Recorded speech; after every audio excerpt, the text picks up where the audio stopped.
Bonjour, le gouvernement face à la presse. Dans la presse écrite de ce matin, Sud Quotidien, de s'intéresser à la dissolution de Pastef les Patriotes, aux attaques du bus d'Aftu, au putsch au Niger. Abdou Karim Fofana, porte-parole du gouvernement, de parler d'ex-parti Pastef, qui est ancien symbole de la division, mais aussi de la violence. Quant à l'affaire du bus Tata, AKF, de noter, les blessés sont connus, l'état des corps plombe ainsi l'identification des morts. Quant au Niger, l'on note que le Sénégal enverra ses hommes. Le gouvernement dit tout. Source à quotidien. De revenir sur l'arrestation d'Ousmane Sonko, les attaques au cocktail Molotov contre un bus Tata, la dissolution de Pastef, entrée surprise au Sénégal de l'avocat Juan Branco, le régime tire sans sommation, peut-on constater. L'intervention armée de la CEDEAO au Niger fait la une de BuzzFeed le jour. Pendant ce temps, les militaires sénégalais vont aller au Niger. C'est l'assurance du ministre des Affaires étrangères, Aïssata Tall Sall. D'ailleurs, à cause de cette annonce, BuzzFeed le jour nous apprend que les Sénégalais du Niger sont victimes de menaces. Un témoignage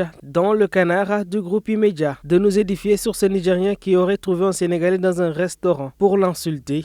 Un autre de s'exclamer, une amie m'a dit, ce sera œil pour œil, dent pour dent. On change de sujet à présent avec Enquête Quotidien, toujours à la recherche du candidat de Benno Bokk Yakaar. À Benno, cette recherche du candidat idéal se révèle comme une lourde tâche. Hier, les prétendants ont ainsi plaidé leur cause devant le chef de l'État Macky Sall. Moustapha Niasse, entre autres, des primaires ont été trouvées puis abandonnées, faute de temps pour les organiser. Voici le douloureux accouchement à la une du journal. Les Échos quotidiens. De noter, pas de consensus. Les primaires refusées. Mansour Faye sort du bois. Justement, Mansour Faye fait également la une des Direct News quotidien. Quant à cette candidature de Benno Bokk Yakaar, le journal annonce que Mansour Faye est recalé. Plus loin, Direct News de souligner que le chef de l'État a donc demandé à ce dernier de retirer sa candidature. Le processus du choix du candidat est en cours, renseigne un communiqué à l'issue de la rencontre convoquée par le président Macky Sall. Qu'est-ce qui bloque? Direct News s'interroge, mais en tout cas, dans ces colonnes, Amadouba de noter, je n'ai pas déclaré ma candidature, je reste à l'écoute du président Macky Sall.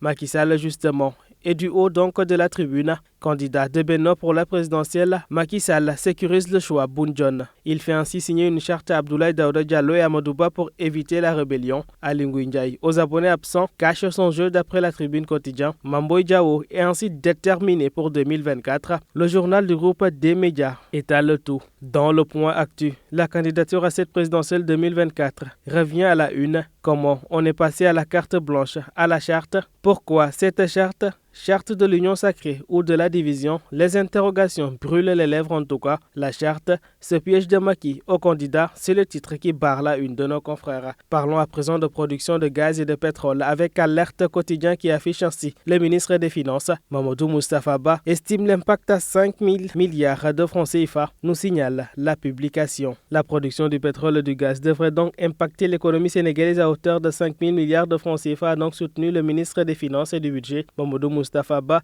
sans préciser de période correspondant à cette projection. Revenons à présent sur l'attentat meurtrier à Yarar. Le Soleil national de parler de 12 suspects d'ores et déjà appréhendés. 3 d'entre eux sont présumés avoir participé directement à l'attaque meurtrière de mardi dernier. Les arrestations ont eu lieu entre Yoff, Kermassar, Rufisque et Yeumbeul. Même son de cloche à la une du Peuple quotidien. Les morts identifiés, les blessés connus, barre la publication. Selon le journal au papier bleu, les défuntes sont 2 sœurs qui habitaient la Médina. Il s'agit de Fatoumata Diallo, âgée de 21 ans, et Oumou Diallo, fillette de 7 ans. Elles sont ainsi filles d'un émigré établi en Espagne. Elles avaient quitté Kounoun pour se rendre à la Médina. Les dépouilles mortelles à l'hôpital d'Al-Aljam d'Aguijawaï. Le Peuple quotidien dresse la liste des blessés. Le 5e, un mineur qui se nomme Soukari Kamara, âgé de 11 ans. On termine à présent avec ce scandale au niveau d'Air Sénégal. Libération quotidien de parler d'une grosse frayeur à bord du vol HC407. L'avion à destination de New York qui roulait à toute vitesse pour décoller a brusquement freiné en pleine piste, créant ainsi la panique générale. L'équipage